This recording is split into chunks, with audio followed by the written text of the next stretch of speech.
Hello, my name is Liz Schlemer, and this is a video for IME 315, Financial Decision Making for Engineers at Cal Poly San Luis Obispo. This video addresses the concept of break-even. So when we look at the 5 topics that are covered in this class, break-even analysis falls in the category of costs and products. So in the simplest term, break-even is a way of graphing volume versus costs. And if you remember in the previous video when we talked about types of costs, there's fixed costs that do not vary with sales volume. And then if we add to that variable cost, which are those that increase at a certain rate of slope according to the sales volume, we come up with the total cost curve. And if you remember, we talked about this being an equation for this line is y is equal to mx plus b, where m is the slope or the variable cost, change in cost with change in volume, and then b is the fixed cost or the intercept. Now in this video, I'm going to change these around a little bit, and it's going to be the same equation, but in this case I'm saying cost is equal to the variable cost per unit times the volume plus the fixed cost. So now this is variable cost and this is fixed cost. And so this is just the same equation, but I've switched the variables around. And instead of putting costs, I'm going to change that to dollars and add a revenue function. So if we think about profit, we know that profit is equal to revenue minus costs. So when sales volume is above this intersect point, revenue is greater than costs. When it's below that, costs are greater than revenue. And that's what we call this break-even point, the volume at which we begin to make a profit.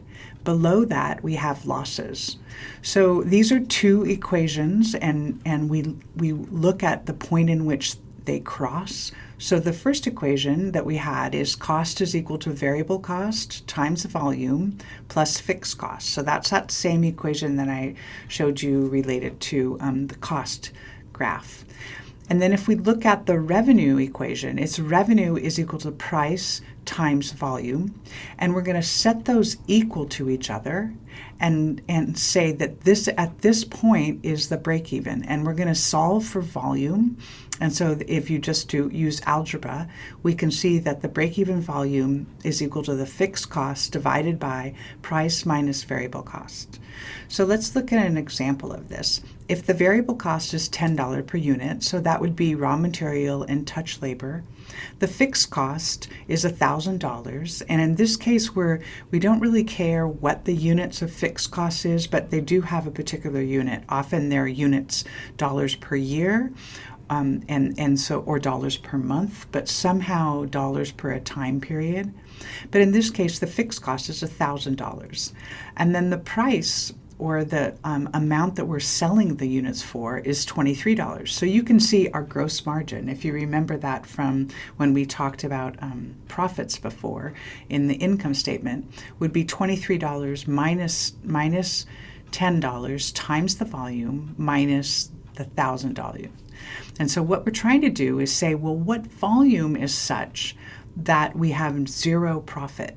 Or the 2 equations, the 2 lines cross. Below that amount, we have a loss. Above that amount, we have a profit. So in this case, we just plug the numbers in, and we see that at 77 units, that is where those lines cross. So if we sell more than 77 units, we're going to make a profit. If we sell less, we're going to have a loss. And that's the concept of break-even. So when we look at this, we can actually look at a break-even price too. So if we just set the equations, the top equation here, where the revenue is equal to the total cost equation, and we actually solve for P, or the break-even price. So in this case, we have a known volume, and we solve for price. So in the previous one, we had known price and we solve for volume, but here we're saying what is the break-even price? So we can do that too.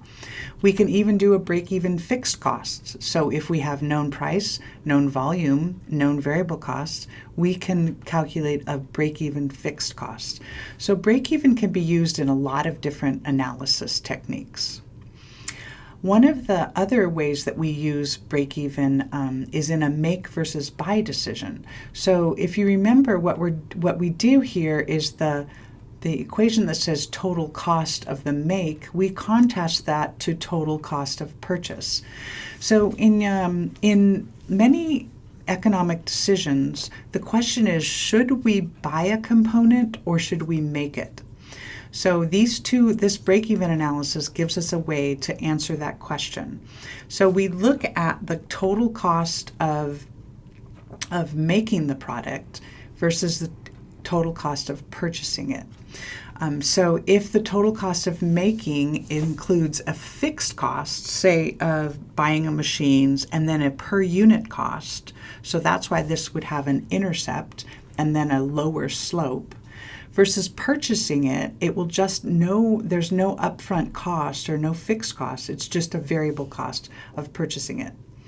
Now, above this break-even value, the cost to make it is less than the cost to purchase it.